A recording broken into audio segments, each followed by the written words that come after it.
Boom. All right, boys. Hey, bring it in. It's in front. It's in front. No, he doesn't. I do. Let's go, boys. Really? Bro, Come on. Here we go. Sit on. It's in front. Brad, you need to be over here because you got to be able to see what I'm showing.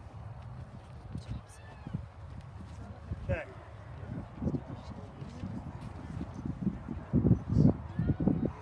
Okay, what do we know about these guys? Looking at them. Yeah.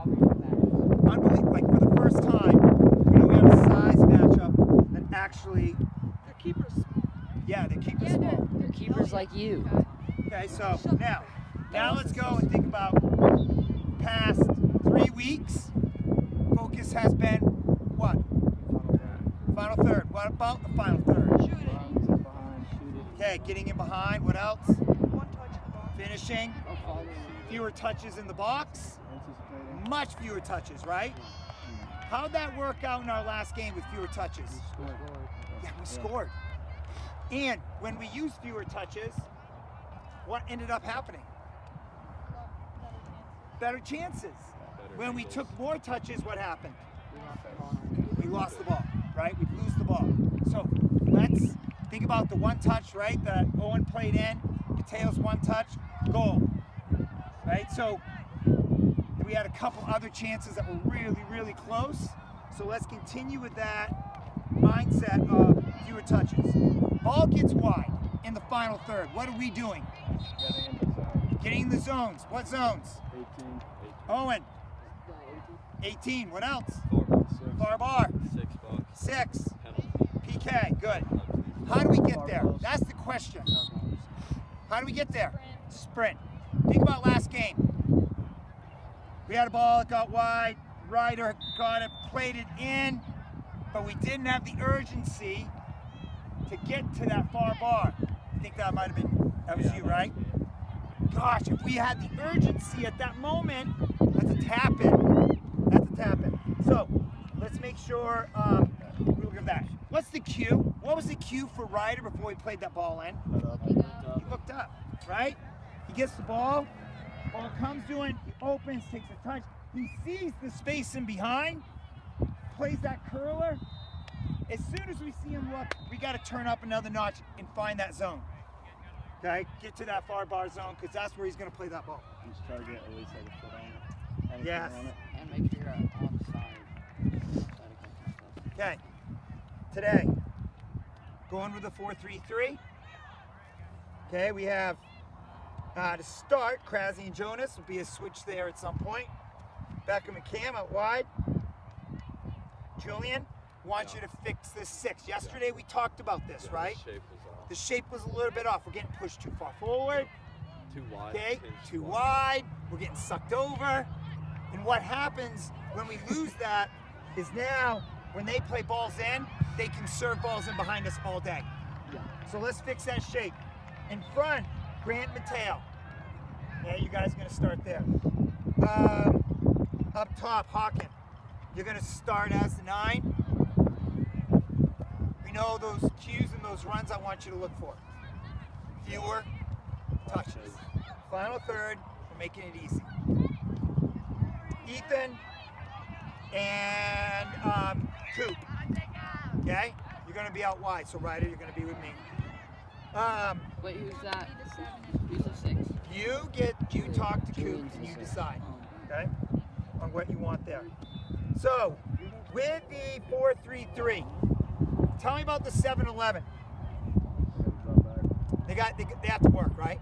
We got to work. But that also means that the wing backs push up too. Yes. Okay. So as the ball comes here, Cam, remember I barked at you last game? You got to move up. We all got to move up. You can't be, this is no good because now we turn that ball over here. No one steps. Now service, right? And now we're on our heels again. So we have to move up.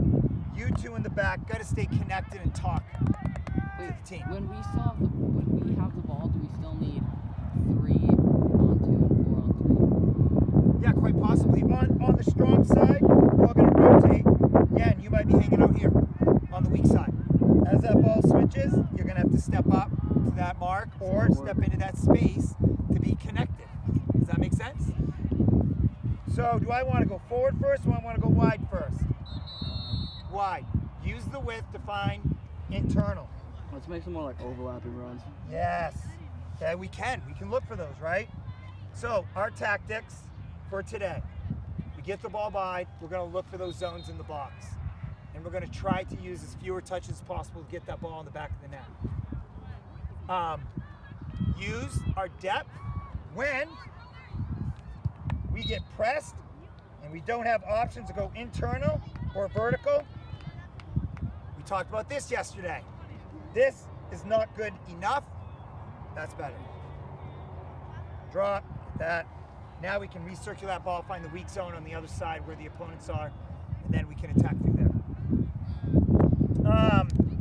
If I am looking at a cross and we have numbers in the box, a couple more pieces and then we're going to be ready to roll, boys. Here they are. Tell me about this run. Tell me about that run. What needs to happen here? Do I go back door? Do I go front? Front. How close were you yesterday, right? You came in, made the bag, then came out and round. Almost. That's what we want to do. Time it. Yeah, with. Time it though, Ethan. Time it to get to that spot. You go too early, you're going to get marked really hard. You go too late, they win the ball. So, time it. And if we can do this, they're going to drop in, then we fill that top spot at the 18, pound balls in. They drop, we pound. Okay, hit those balls from the 18. Yesterday they kept dropping. We had some good lucks. Keeper made a couple nice saves. That's okay. You'll get it today though, right? You gotta get it today. Make sure we hold our runs. Questions for me? Sir, I'll be right with you. You want to check us in, right? Yeah. Yeah, 30 seconds. Questions? Yeah. All right, guys. Hey, Let's do this, hey, boys. set ourselves up for tomorrow, okay? Let's do this. Let's do this. All right, here we go. Here we go. Okay. Love it.